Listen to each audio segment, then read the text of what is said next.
Hey viewers, welcome back to my channel Stree world. आज मेरे दिन की शुरुआत हुई थी सुबह 5:30 बजे और सुबह उठने के बाद मैं सीधे आ गई हूँ किचन में सुबह का नाश्ता बनाने के लिए।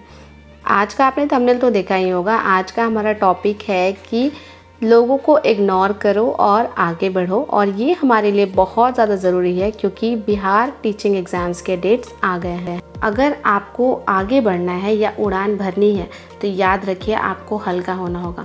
जी हाँ, जब भी हम फ्लाइट से ट्रैवल कर रहे होते हैं तो हमारे पास लगेज कम होता है, तो अभी आपके मन में जो बातों का बोझ है ना कि कितने सारे लोगों ने आपके बारे में क्या क्या कहा है, उनको कैसे इग्नोर करें, तो उस लगेज को आपको हल्का करना होगा, उसे डिलीट करना होगा, तभी आप उड़ान भर पाएंगी। जितना ज़्यादा हम हल्के रहेंगे टेक ऑफ उतना ही इजी होगा।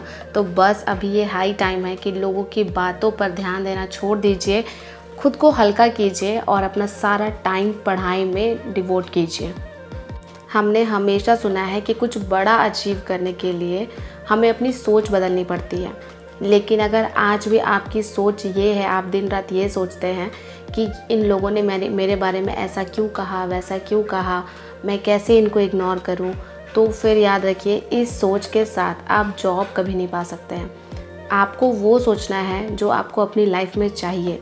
अगर आपको जॉब लेनी है तो आप ये सोचिए कि आपकी स्ट्रैटेजी क्या होगी, आपको प्रिपरेशन कैसे करनी है, आपको कितना टाइम डिवोट करना है। अगर आप हमेशा यही सोचते रहेंगे कि लोग क्या सोचते हैं, तो उस सोच के साथ आप शायद अपनी लाइफ में आगे और ज़्यादा डिक्लाइन करें। इससे आप इस सोच के साथ आप कभी भी आगे नहीं बढ़ सकते हैं। इसलिए मैं आपको यही कहूँगी कि अपनी सोच को पॉजिटिव रखिए, वो सोचिए जो आपको चाहिए, ना कि वो सोचना है आपको जो कि आपको अपनी लाइफ में नहीं चाहिए। हम दिन भर वो सोचते रहते हैं जो कि हमें हमारी लाइफ में नहीं चाहिए। हम नहीं चाहते कि लोग हमें ताने मारें, हमें कुछ बुरा कहें, बट हम सोच वही रहे हैं तो ऑटोमेटिकली हमारी लाइफ में वही सब होने लगेगा। तो इसीलिए मैं आपको ये कहूँगी, ये हाई टाइम है, सबको इग्नोर करिए और Bihar 7th phase teaching exam के लिए मेहनत करके पढ़ना शुरू कर दीजिए, क्योंकि मुझे नहीं लगता कि इतनी बड़ी अपॉर्चुनिटी हमें हमारी लाइफ में दोबारा मिलेगी। हो सकता है कि और भी वैकेंसीज़ आएँ टीचिंग एग्ज़ाम की, लेकिन अब ये 5 साल के बाद ही आएंगे। तो ये हाई टाइम है हम सभी लड़कियों के लिए कि हम अलर्ट हो जाएं और अपना पूरा फोकस, पूरा ध्यान जो है पढ़ाई में लगाएं। लोग हमें नेगेटिव तब तक बोलेंगे जब तक कि हमारा जो कंट्रीब्यूशन होना चाहिए एक फैमिली में या एक सोसाइटी में, वो कंट्रीब्यूशन हम नहीं कर देते। जब तक आपके पास जॉब नहीं होगी वो लोग आपके बारे में नेगेटिव बोलेंगे, लेकिन जब आपके पास पावर आ जाएगा, पोजीशन आ जाएगी, पैसा आ जाएगा, तो वही लोग जो आपके बारे में नेगेटिव बोलते थे, वही लोग आपके सामने आकर आपसे चिकनी चुपड़ी बातें करेंगे। और ये एक बहुत बड़ी सच्चाई है हमारे सोसाइटी की। पैसा केवल आपको लग्जरी ही नहीं देता, पैसा आपको पावर देता है अपने डिसीजंस खुद लेने का, अपने लिए कुछ करने का। तो बस ये हाई टाइम है, पढ़ाई करना शुरू कर दीजिए। सारे काम कंप्लीट करने के बाद मैं आ गई थी पढ़ाई करने के लिए, और आज से मैं टारगेट बेस्ड स्टडी करने वाली हूँ। तो अभी मैं टॉपिक्स लिख रही हूँ कि मुझे आज क्या क्या करना है। तो सबसे पहला टॉपिक है कि आज मुझे ज्योग्राफी रिवीजन करना है। सेकंड टॉपिक ये है कि आज मुझे परसेंटेज के 50 क्वेश्चंस करने हैं। थर्ड टॉपिक है कि प्रोनाउन का रूल्स जो है वो सारे मुझे लर्न करने हैं। और फिफ्थ टॉपिक ये है कि हिस्ट्री का मुझे 2 घंटे का सेशन जो है वो अटेंड करना है। सुबह के 9:50 हो गए हैं और अब मैं अपनी पढ़ाई का फर्स्ट स्लॉट स्टार्ट कर रही हूँ। और फर्स्ट स्लॉट में आज मैं पढ़ने वाली हूँ ज्योग्राफी। मैं बहुत ज़्यादा कोशिश करती हूँ कि मैं शादी के बाद एक अच्छा खासा टाइम जो है वो डिवोट कर सकूँ पढ़ाई में, और मैंने सोचा है कि मैं कम से कम 3 एग्ज़ाम तो ज़रूर दूंगी और तीनों एग्ज़ाम में अपना 100% दूंगी, बहुत मेहनत करूंगी। तो फर्स्ट एग्ज़ाम मैंने इस शादी के बाद KVS वाला दिया है टीचिंग एग्ज़ाम, और सेकंड एग्ज़ाम जो अभी BPSC 7th फेज़ वाला टीचिंग एग्ज़ाम है मैं ये दूंगी। और इसके बाद अगर कोई एक और टीचिंग वैकेंसी आ जाती है, सपोज़ अगर DSSB की आ जाती है, तो वो एग्ज़ाम भी मैं दूंगी। कम से कम 3 चांस तो हमें शादी के बाद खुद को देना ही चाहिए। ऐसा हमें नहीं होना चाहिए कि हमारी शादी हो गई है तो अब छोड़ो, एग्ज़ाम से रिश्ता नाता टूट गया, या फिर अब कैसे तैयारी होगी। आपकी तैयारी चाहे जैसी भी हो, बट आपको 3 एग्ज़ाम तो कम से कम देना चाहिए। पर हाँ, कोई बात नहीं, अगर आपके साथ ये भी केस हो सकता है कि आपने 3 एग्ज़ाम दे दिया हो और आपका सिलेक्शन नहीं हुआ हो, बट आपको यहाँ पर हिम्मत हारने की ज़रूरत नहीं है। आगे भी ट्राई करते रहिए, कम से कम जब तक आपकी एज है तब तक आप ट्राई ज़रूर कीजिए। हे व्यूवर्स, फाइनली मैंने ज्योग्राफी जो है वो रिवीजन कर लिया है। तो ज्योग्राफी रिवीजन करने में मुझे टोटल 2.5 आवर्स लगा, क्योंकि मैंने बहुत सारे टॉपिक्स रिवाइज किए, जैसे physical division of India, soil, climate, biodiversity और नेचुरल वेजिटेशन। तो बायोडाइवर्सिटी वाला टॉपिक बहुत ज़्यादा वास्ट था, उसे पढ़ने में सबसे ज़्यादा टाइम लगा है, क्योंकि इस टॉपिक को मैंने कल ही पढ़ा था, तो आज उसे रिविजन करने में ज़्यादा टाइम लगा। इसके अलावा नेचुरल वेजिटेशन भी थोड़ा टफ ही मुझे लगता है। तो इन सारे टॉपिक्स को मैंने अच्छे से रिवाइज कर लिया है, और अभी मैं आज रेस्ट नहीं करूँगी। मैं हर दिन एक सब्जेक्ट पढ़ने के बाद रेस्ट करती हूँ, बट आज मैं 2 सब्जेक्ट पढ़ने के बाद रेस्ट करूँगी, क्योंकि बीच में बहुत सारा टाइम मेरा चल जाता है। तो अभी मैं इंग्लिश पढ़ लूँगी, क्योंकि आज के टारगेट में फर्स्ट टॉपिक था ज्योग्राफी रिविजन, तो जो कि मेरा हो चुका है। अब मेरा सेकेंड टारगेट जो है वो है आज प्रोनाउन के रूल्स पढ़ने हैं और उसका एरर सॉल्व करना है। तो अभी मैं प्रोनाउन पढ़ूंगी और अभी मैं रेस्ट नहीं करूँगी, सीधे अभी बैठूंगी और प्रोनाउन पढ़ूंगी, उसके रूल्स जो है अच्छे से लर्न कर लूँगी, उसके एरर सॉल्व कर लूँगी और उसके बाद आज रेस्ट करूँगी, क्योंकि अभी मेरे पास लगभग 1 आवर का टाइम है।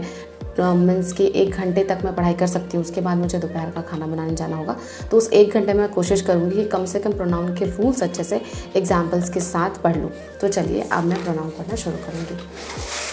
आज मैं अपने लिए थोड़ा सा स्ट्रिक्ट हुई हूँ। हर दिन एक सब्जेक्ट पढ़ने के बाद रेस्ट करती थी थोड़ा, बट आज नहीं। आज एक सब्जेक्ट पढ़ने के बाद मैंने रेस्ट नहीं किया है, 2 सब्जेक्ट लगातार पढ़ रही हूँ और धीरे धीरे अपनी एफिशिएंसी को इसी तरह से बढ़ाते जाऊँगी। अभी मैं पढ़ रही थी प्रोनाउन, और मैं आपको बता दूँ कि मेरे से बहुत सारे लोग जो हैं वो पूछते रहते हैं कि किस बुक से इंग्लिश पढ़ रही हैं। तो देखिए, ये प्लेन टू पैरामाउंट की बुक है। ये एसएससी के लिए ये बुक होती है और ये थोड़ी पुरानी बुक भी है, बट मुझे लगता है कि टीचिंग एग्ज़ाम के लिए ये इनफ है।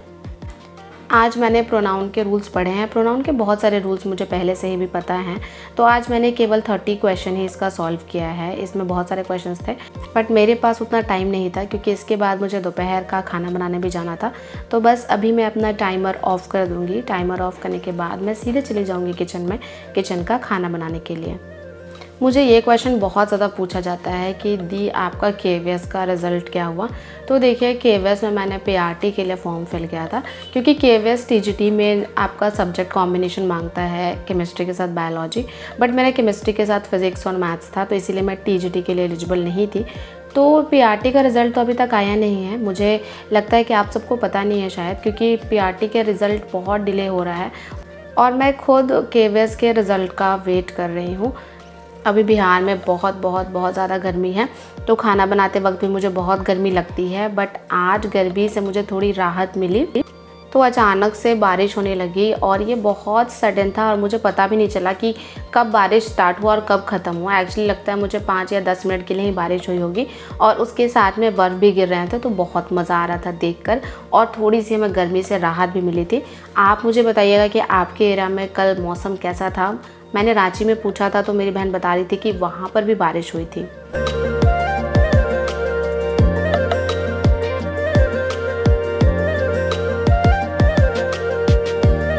फाइनली सारा काम कंप्लीट करने के बाद मैं दोबारा आ गई हूँ पढ़ाई करने के लिए।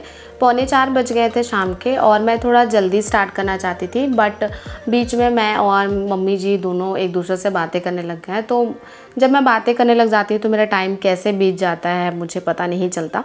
तो अब ये जो है मेरी पढ़ाई का 3rd स्लॉट है, और 3rd स्लॉट में मैं सॉल्व करूँगी परसेंटेज के क्वेश्चंस।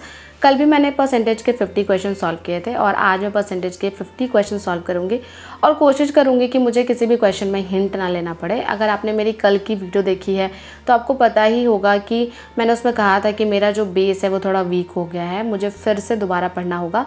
तो अब मैं जब भी मैथ्स पढ़ूँगी तो मैं पहले पूरा उसका थियरी अच्छे से कंप्लीट करूँगी और उसके बाद क्वेश्चंस प्रैक्टिस करूँगी। मुझसे ये क्वेश्चन बहुत ज़्यादा पूछा जाता है कि दी मैथ्स को कैसे कवर करें पूरा और कैसे सॉल्व करें। तो मैं आपको ये कहूँगी कि पहले आप किसी भी यूट्यूब चैनल से अपना बेस जो है वो कंप्लीट कर लीजिए। और आपको बेस ऐसे कंप्लीट नहीं करना है कि पहले आपने परसेंटेज पढ़ा, फिर आपने CISI पढ़ा, फिर आपने प्रॉफिट एंड लॉस पढ़ लिया, या फिर उसके बाद टाइम एंड वर्क। नहीं, जैसे अगर आपने फर्स्ट टॉपिक परसेंटेज पढ़ा है तो पहले आप परसेंटेज पढ़िए, उसके बाद परसेंटेज टॉपिक से 500 से 600 क्वेश्चंस कंप्लीट कीजिए। और जब आप इतने सारे क्वेश्चन एक टॉपिक से कंप्लीट कर लेते हैं तब वो टॉपिक आपका एकदम स्ट्रॉन्ग हो जाता है, आपकी पकड़ उस पर बढ़ जाएगी और फिर आप उसके क्वेश्चन आसानी से सॉल्व कर पाएंगे। तो इसी तरह से आपको हर टॉपिक को कंप्लीट करना है और 500 से 600 जो क्वेश्चन होने चाहिए वो हर लेवल के होने चाहिए, ईजी भी होने चाहिए, टफ भी होने चाहिए और मीडियम लेवल के भी होने चाहिए। आप मिक्स क्वेश्चन प्रैक्टिस कीजिए तो इस तरह से आप मैथ्स जो है स्ट्रॉन्ग कर सकते हैं। आज मैंने 5.5 घंटे की पढ़ाई की है लगभग और मुझे बहुत अच्छा लग रहा है कि हर दिन मैं अपने स्टडीज़ आवर को इंक्रीज़ कर रही हूँ। तो बस दिया दिखाने के बाद मैं आ गई थी छत पे थोड़ा सा मौसम का मज़ा लेने के लिए, क्योंकि आज मौसम बहुत अच्छा था। यहाँ पर मैं अपने हस्बैंड से बातें कर रही थी। एक्चुअली हमारी जोड़ी ऐसी है कि मैं बहुत ज़्यादा बात करती हूँ और वो बहुत कम बोलते हैं, तो अक्सर ऐसा होता है कि मैं बोलती हूँ और वो सुनते हैं। और यहाँ पर देखिए ये जो ट्रे में चाय का कप है ये मेरे हस्बैंड नीचे से लेकर आए हैं छत पर, और इतनी दूर लाने में ही उन्होंने कितना सारा चाय जो है वो ट्रे में गिरा दिया है। और अब मैं यहाँ पर टी टाइम अपने हस्बैंड के साथ एंजॉय करूँगी। आज की व्लॉग में बस इतना ही। अगर आपको ये व्लॉग अच्छा लगा हो तो लाइक कर दीजिए, चैनल पर नए हैं तो सब्सक्राइब कर दीजिए। इसी तरह के व्लॉग के साथ आपसे मिलती रहूँगी, आपका हौसला बढ़ाती रहूँगी। मिलते हैं नेक्स्ट व्लॉग में।